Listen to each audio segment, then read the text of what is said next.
Because yeah, defining community, great question. And I think community, we can use sociological framing techniques, which I've done in the past, but I think you'll see the community come forward as we move through this.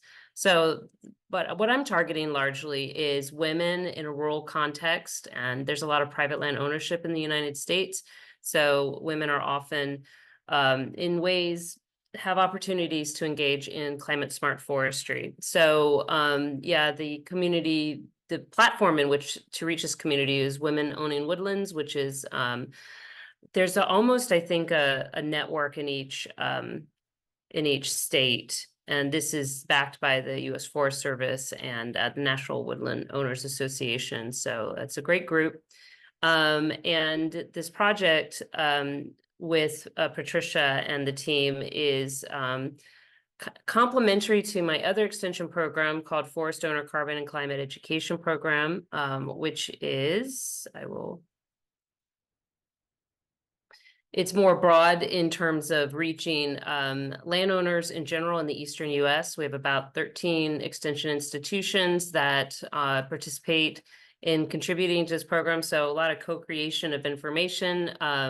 Climate smart forestry is highly interdisciplinary subject matter. So I am the social scientist. I contribute in that way, and we're looking to kind of just help bring more awareness and opportunities to forest landowners. So just sort of like an overview, this is my one slide about climate smart forestry, but it's really about it's managing forests based on their current condition so that they can either address mitigation, climate change mitigation, or are able to adapt to climate change. And forest management is key here. So active forest management and proactive planning is often needed in order to implement any sort of mitigation or adaptation strategy. And forests are living systems, so they're very dynamic. The biggest way to keep a forest a carbon sink is to keep it healthy and to keep it around. So, preventing land use conversion and managing it to protect forest health is going to provide positive benefits into the future, but it can also be managed to sequester additional carbon that can be sold as offsets in a market setting and provide income for the landowner. So there's all kinds of opportunities.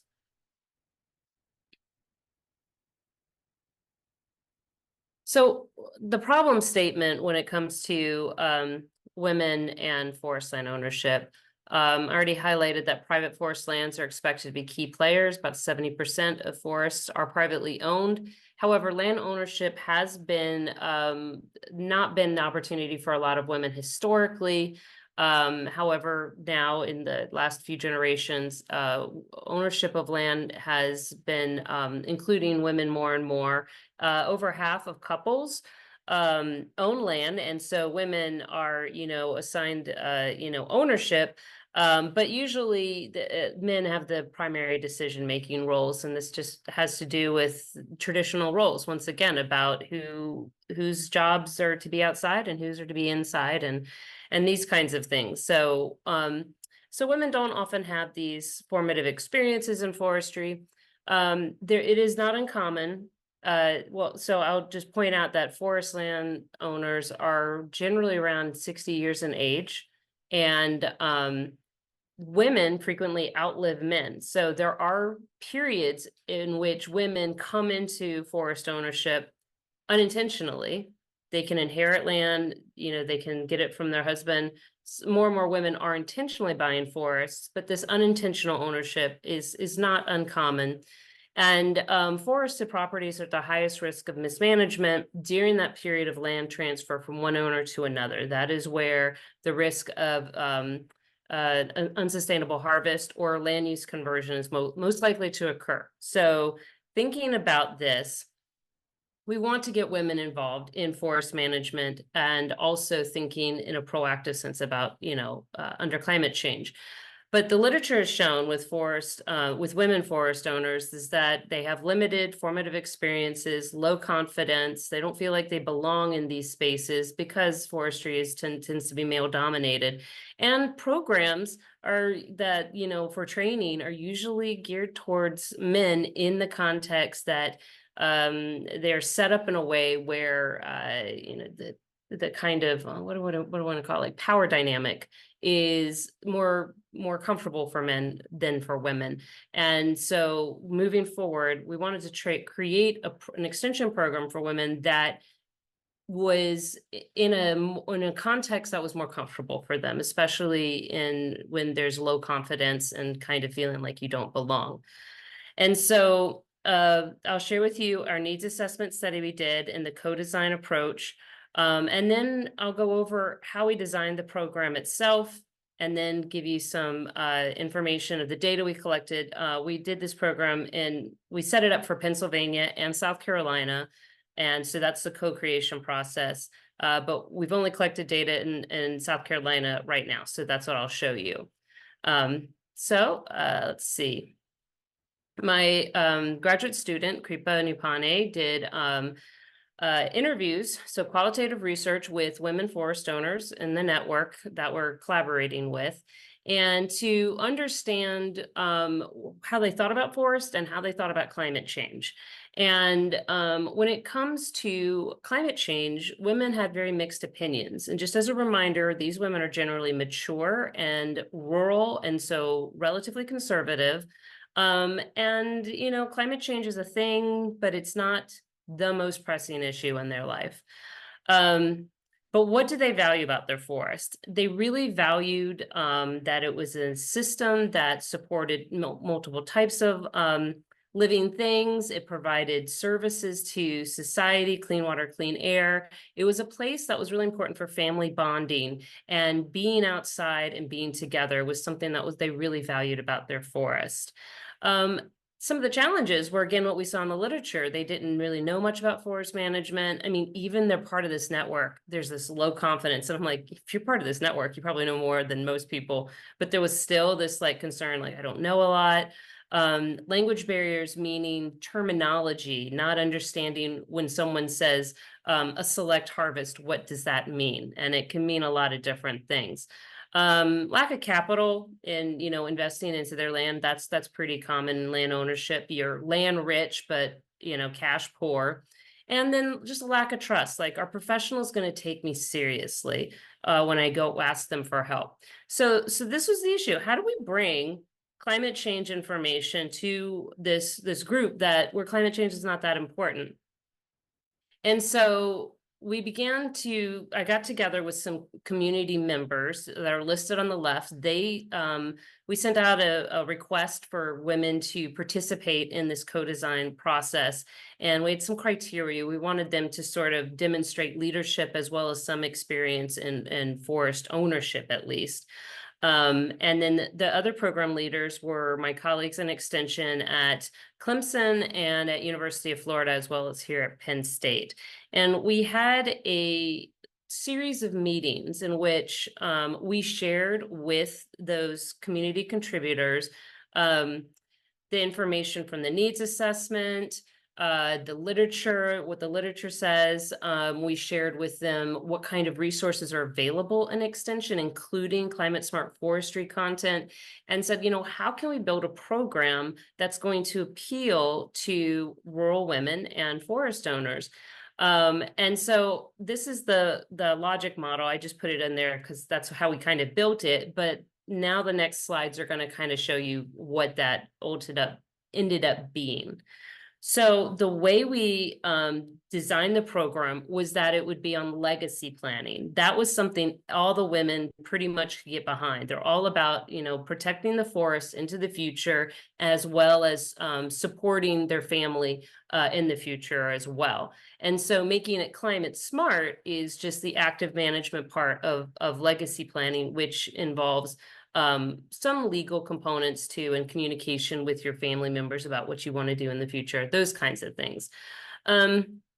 Because a lot of them just didn't feel very confident in their knowledge and experience in forest management, we knew we had to design an atmosphere that was going to be safe and comfortable. So we set up these objectives to provide information to support understanding or support knowledge, language, and motivation around climate smart forestry and legacy planning. So two topics, we kind of put them together. We provide planning documents, and we also give them opportunities to network with peers and forestry professionals. So that's what we want them to ultimately have. It's about, motivation, ability to plan, and being able to network with professionals are kind of our end goals. So the approach we designed was to foster group discussions with women landowners that are led by their peers. So these are spaces where there are no professionals leading the conversation. It is the women having conversations, guided conversations, because we train one of their peers to guide it. But they get to look at the materials, reflect on them together, and do group work together to come up with their plan and vision for their forest. And so this was implemented over 3 weeks. And I will let you know on the logic model here is what we expected to be the short-term, mid, and long-term impacts. And I think this is a really important slide because we often get this sense like, well, in extension, we need to teach somebody how to do something and then they go do it, and that's impact. And while that is impact, that's sort of like they already had to have a lot of motivation already and a lot of experiences already in order to take action. But we're not talking about women who are ready to take action yet. What they need really is to establish their values and priorities for forest management, understand what is climate smart forestry, what is legacy planning, like what is it? And they need to find their voice. They need to talk about it, and they need to be initiated into the forestry sector, into the group, as being seen as a legitimate contributor in the conversation in this space. So it's very much about early engagement strategies and initiating people into a space where they historically have not necessarily been welcomed. And so the long-term impact is, that landowners are more engaged, and that opportunities to get, incentives from climate smart forestry, be they from the state or from private sector, that those incentives are more equitably distributed. So the way we had it set up is that there are the FOSSI program, or this particular project, we provide the platform in which to manage these discussion groups. And our collaborators, in this case, it was Clemson Extension Services, they were the ones that brought the people together. And so just to sort of like describe it a little bit more cogently here, we provided registration services, the assignments and discussion guides, the extension resources library, and evaluation of their program. And our collaborators at Clemson distributed the invitations for these discussion groups within their network, held meeting spaces, and identified forestry professionals to invite, and also helped to develop the materials that would be read. And so there's a lot of different participants in this. There's the facilitators who are training the group leaders, who are, setting up discussions with the learners, the forest owners, and their families. And there's also the forestry professionals that come at the end and say, this is what I do, and this is how you can contact me. So it did require quite a bit of materials had to be created. But the content, the training part, was already in existing extension materials. So it was more, we had to set up the registration. We set up a quiz to help the women understand their priorities for forest management, and then these discussion guides. So these are the kinds of materials, and the evaluation surveys. These are the kinds of materials that were generated from this project. And you can see here in stage 1, we're assembling the group. So we use a Qualtrics survey to have forest owners register. They got a letter of invitation from their extension network leader, and said, here's a program if you'd like to be part of it. So they come to Qualtrics and register. And part of the Qualtrics registration process included the forest values quiz to help them understand their priorities And it also was a section where they could volunteer to be a peer group leader. And so they would attend a separate training to prepare them for that. And so here's the quiz. It's a two-step quiz. First, they list what do they like about their forest. So it covers a wide variety of things, ecosystem services, as well as sort of like community benefits, meaning just being part of the forestry community. And what they did is they listed what they thought, what they like about forest, and then what they were concerned about. And then we got to compare the two to help them identify some priorities, because if they thought it was important and they were concerned about it, that should be at the top of their list. That's part of the reason why people don't really start thinking about a management plan. They just get overwhelmed. Like, where do I start? What is my goal? You know, and this was really trying to help them set those priorities. So the curriculum was a contribution from multiple institutions. Clemson had a lot of great materials just on basic forest management. They also have, Penn State and Clemson had extension resources on legacy planning, tips for how to conduct what it is, and then tips for how to engage in that process. And then, of course, my program, the Forest Owner Carbon and Climate Education Program, had plenty of articles on climate smart forestry and carbon markets and opportunities there. So that's our library of resources. And what we do is we got together and we said, this is what people valued in that quiz. And then we just basically put together a package of articles for the women to read. And so the individual activity that the women engaged in before the group activity was to review the reading assignment. So it was just 2 or 3 articles, short articles that they would review before getting together. And when they met in Zoom, that's where we had our group discussions. And the peer leader would guide them through some planned questions that help them kind of articulate what it is that they learned, what were some of the, what was of interest to them, and then how would they like apply what they learned to what their priorities are as far as on that priorities quiz. They had a forest visioning plan where they would document their conversations. And these were private documents. They aren't like, they could share them or not, It was really open-ended how the group wanted to engage with each other. And then at the end, they would get to meet with forestry professionals. So in South Carolina, they got to meet with their state forester. They also got to meet with some forestry extension professionals.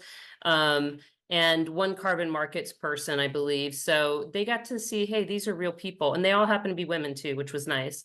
And they knew who to call. Like, I have a question about my forest. I know who to call because I met this person. And we had an evaluation survey at the end, which is what I'll share with you now. So 10 people responded to the survey, and I have a poster here. I'm willing to share it if anyone's interested, but just sort of as a summary. Most people were curious. They just wanted to explore options, which is why they got involved in the discussion groups, which is great because that's the purpose of those discussion groups, was really kind of to broaden their exposure to climate smart forestry and legacy planning. And let's see. These are the scalar questions that we use to measure that collaborative learning experience, that group work. That collaborative learning experience has both psychological as well as academic kind of impacts. And so in the left table here, these statements measuring collaborative learning benefits were just about the conversations about legacy planning. And so, participants felt free to communicate their opinions on a scale of 1 to 5. Mean score 4 means that generally everyone agreed that they were able to communicate their opinions. Once again, most people agreed they enjoyed listening to other people's point of view. Their understanding was broadened. Some of them felt like they learned something from each other, and they feel more comfortable about talking with their peers about these issues in the future. And so I would say the legacy planning definitely, this is some challenging stuff to talk about when you're going to die and who's going to do what with your forest, and what do you expect from your children? So these are not light topics. And so, the fact that they, enjoyed themselves and felt like they were able to communicate is really a great impact. Moving over to forest carbon and climate change, again, it was all scores above 4. And there was an enjoyment talking about climate change. So it's so interesting. I think when we get together and have these conversations, there is more optimism than kind of learning about it in the news or having it pointed at you, but being able to verbalize your opinions and views on what can be a challenging topic is really can be a positive experience. And so here's change in perceived knowledge, attitudes, confidence. Once again, it was on a 5-point scale, and just like Patricia's slide, she showed it was the score before and the score after. So we're looking for a change, hopefully in a positive direction. With the legacy planning, confidence in understanding legacy planning topics increased. The pleasure of learning about these things increased. Comfort about talking to their family about legacy planning also increased, and making decisions in the future. So went up a whole point on a 5-point scale. So I would say that is really great. Also an increase on forest carbon and climate change topics. And this one had a few more questions that related to climate change, a couple more questions that were related to communication to different categories of people. So like their community, to their family, to contributing to mitigation and adaptation strategies, increase in understanding, increase in like enjoying learning about the subject matter. And some of the biggest changes was the skills to talk to family and friends about climate change. And I'm like, that's so great, because we cannot move into a society that addresses climate change till most everybody's on board. And part of that involves talking. And right now, climate change is sort of like a taboo word in a lot of more conservative or traditional communities, because it has so much uncertainty about it, and among other reasons. So encouraging people to talk about it is just really, really great. Okay, I'm gonna finish up right here. Here's some comments. I would say one of my favorite comments is this big one here, where the respondent said she only really thought about her forest in 2 different ways, but now she was looking to expand to think more about interested in the forest landowner community and in habitat management, which is great, because before she was just interested in income and non-timber forest products. The comment down below here said that her brother was the one that talked to the forester, but now she's like, I know some stuff. So I was like, great, she's entering the conversation. This is evidence of being willing to now enter that conversation. And then the other 2 comments basically are talking about how they liked the system that helped them set up their ideas and start making a plan. So what we learned is that climate change solutions should help advance the values and goals of the community. So put the legacy planning first, and then built the climate change curriculum with it. We don't have trust issues when working with women in an extension context. It's just that's not the barrier. But I will say there was a little bit of difference there was concern about the political agenda that came up, and there was a difference based on age and why is it we're focusing on women. And this was an interesting space. I can talk more about it if you want, but it wasn't a really barrier, but there was definitely questions like, why are we asking women about this, or being involved, just women's only groups, and the last thing is, don't discount the value of initiating people to take part in conversations. So that concludes my presentation. If you're interested in doing something like this in your community, I can certainly be of help.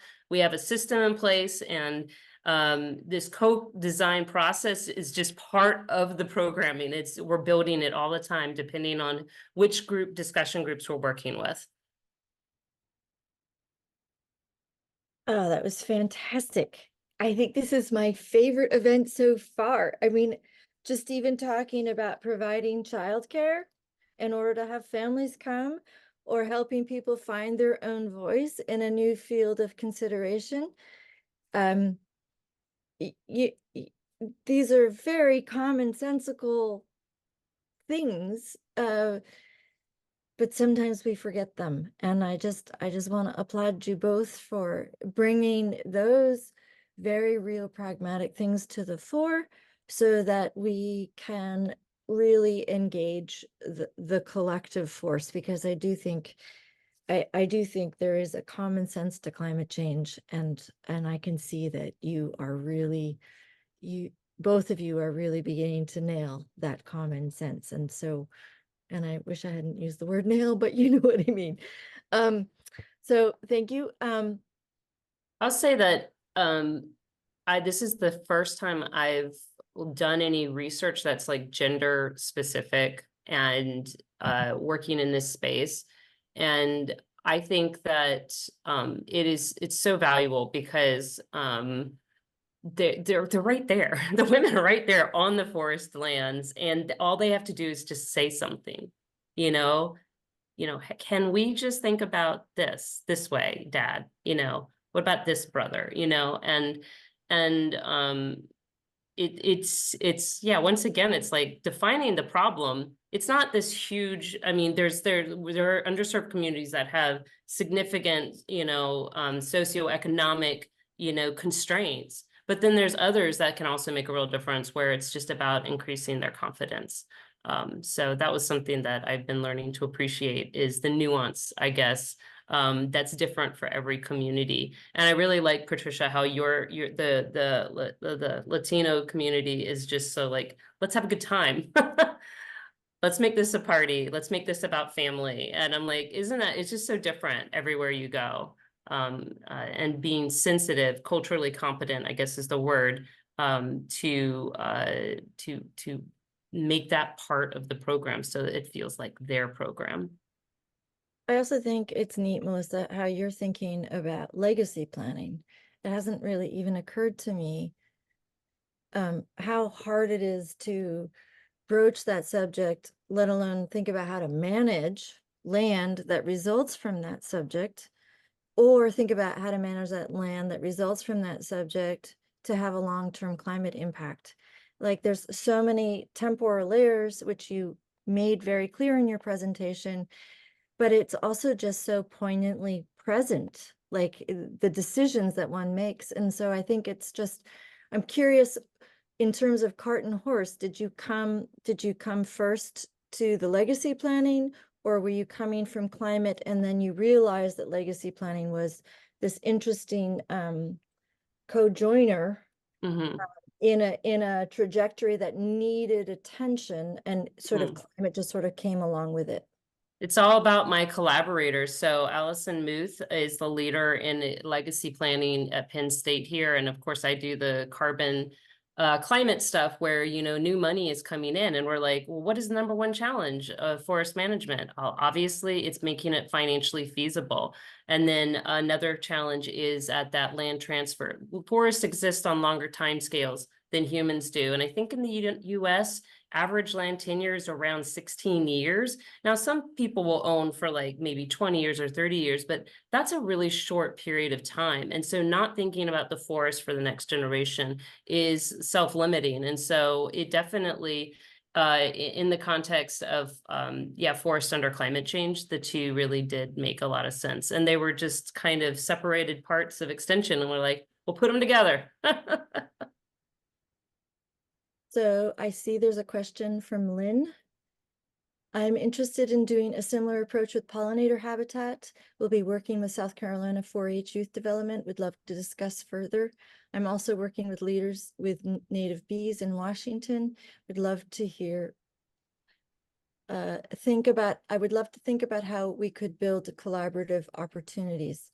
So Lynn, you're in North Carolina and in Washington State. Am I understanding that? Or Washington, DC?